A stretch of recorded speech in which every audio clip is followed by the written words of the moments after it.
What do you want to be when you grow up?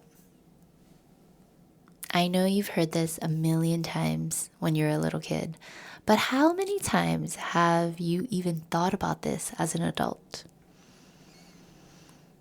Hi, ladies. Welcome back to episode 8 of Not Just Moms, where we dive a little deeper into who we are beyond mom and rediscover who we truly want to be.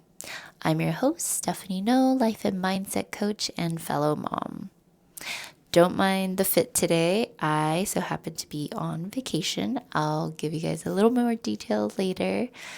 But today I really wanted to talk about how what we believe about ourselves shapes our reality and how we can rewrite those stories. So, you know how we all have our thing? We all have a story that we tell ourselves. Some of us might have written the story of, I need to lose weight. And you become the story you think. Your thoughts become self-fulfilling prophecies. What you believe, you start to see, and then you really become.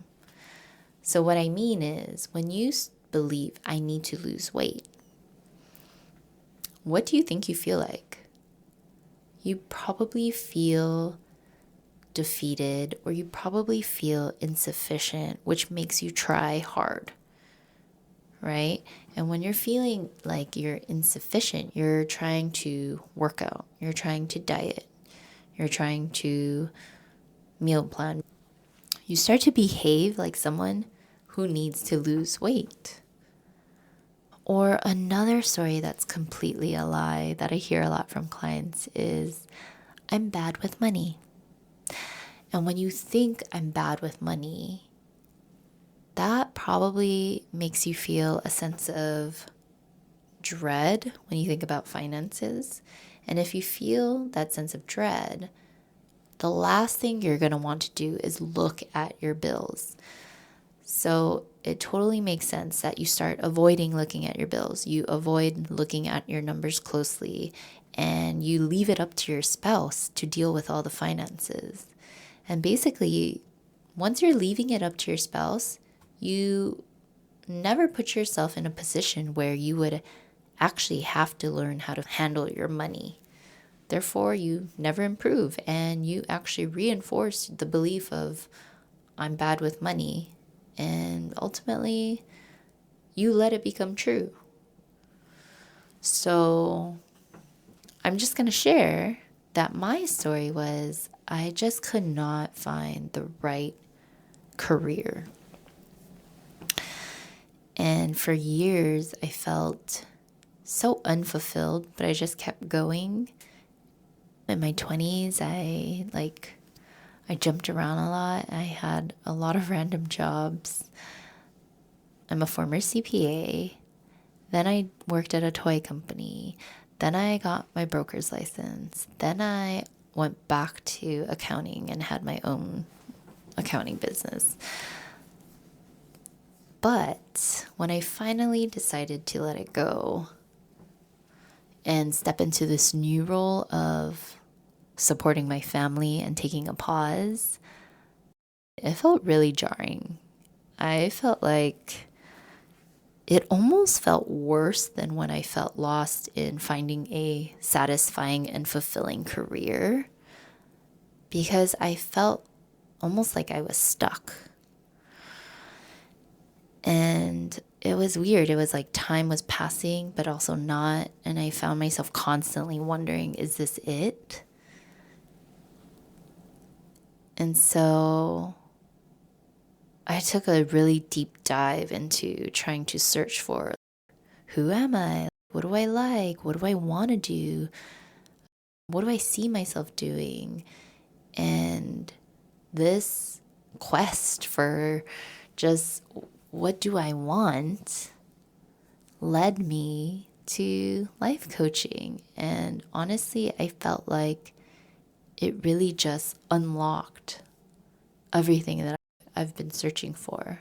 One time I got coached, and she asked me, why do I think I didn't have a purpose or find my purpose? And this is in response to me saying, I feel like I don't know where I'm going, or I feel like I'm just going through the motions. And she nonchalantly said, oh, that's just a story you tell yourself. Just like mine is always dealing with my weight. Your story is your career, your business. We all have something. And she said it so nonchalantly, like I felt something shift inside of me when she said it so nonchalantly, as in, why are you choosing to believe this pointless story? And I asked myself, like, what do I gain by telling myself this story? And the answer was nothing.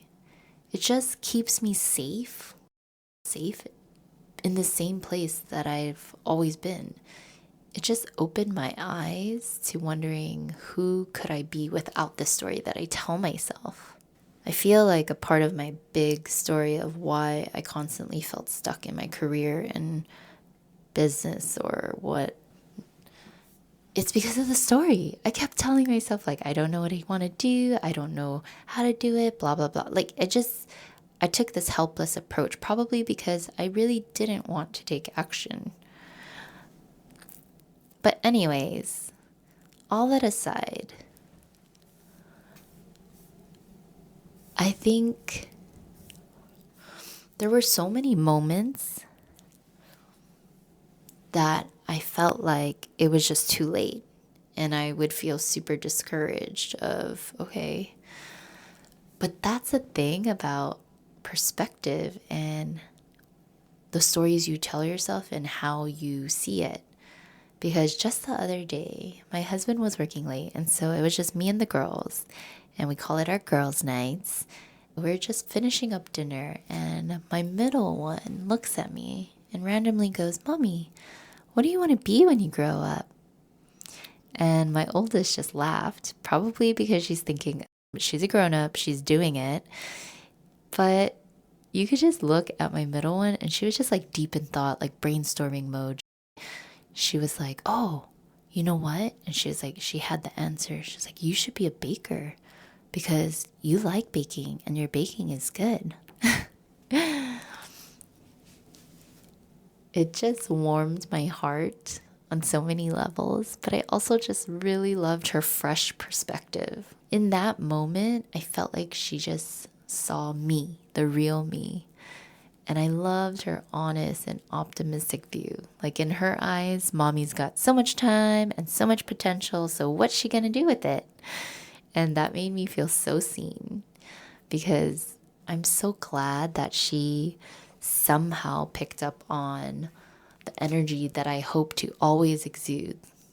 This attitude of, I'm not done, I have so many things I want to do, so many places I want to go. I want to always be learning and growing and evolving, and I'm forever a student, and I'm so much more than just mommy to my babies. And so the point of this is, you may have a story in your head, but you don't have to let it define you.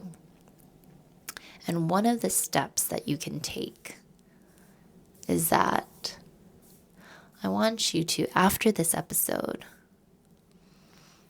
take a second and really ask yourself, what is your story? And I'm not talking about the story that other people might have for you. I'm talking about, what is your story about yourself? What is the story that you tell yourself on a daily basis? Something like, I'm not a morning person, or, oh, I don't exercise. That's just not me. I love being a couch potato. What is something that you've believed about yourself for so long that you never even questioned the validity of it? And once you pinpoint that story, I want you to think about your core values and what you want for your life. Then ask yourself, does this story align with your values and what you want? Because if not, are you ready to let go of this story? Imagine finally being free from the stories that have been holding you back. Don't wait any longer to rewrite your story. You could totally do this now, and you deserve it now, today, like yesterday. If you need help dismantling and unlearning your old story and you want help rewriting your story, click that link below and schedule your free call with me. A life coach can help you do these things. If this episode sparked anything in you, if it gave you a glimmer of hope or a nudge in the right direction, I hope you will share it with a mom who needs to hear this message today. And if you're feeling inspired, I would be beyond grateful if you could leave a review on Apple Podcasts or wherever you listen. Your reviews help other moms find this community. Thank you from the bottom of my heart for being here. As you can tell, this is really important to me that I filmed with no sleep in a different country and jet lagged. But I love this so much. I love you guys so much. But this is so important to me. This is a part of my core values. And thank you so much for being here and continuing to listen. All right. I'll talk to you guys later. Bye.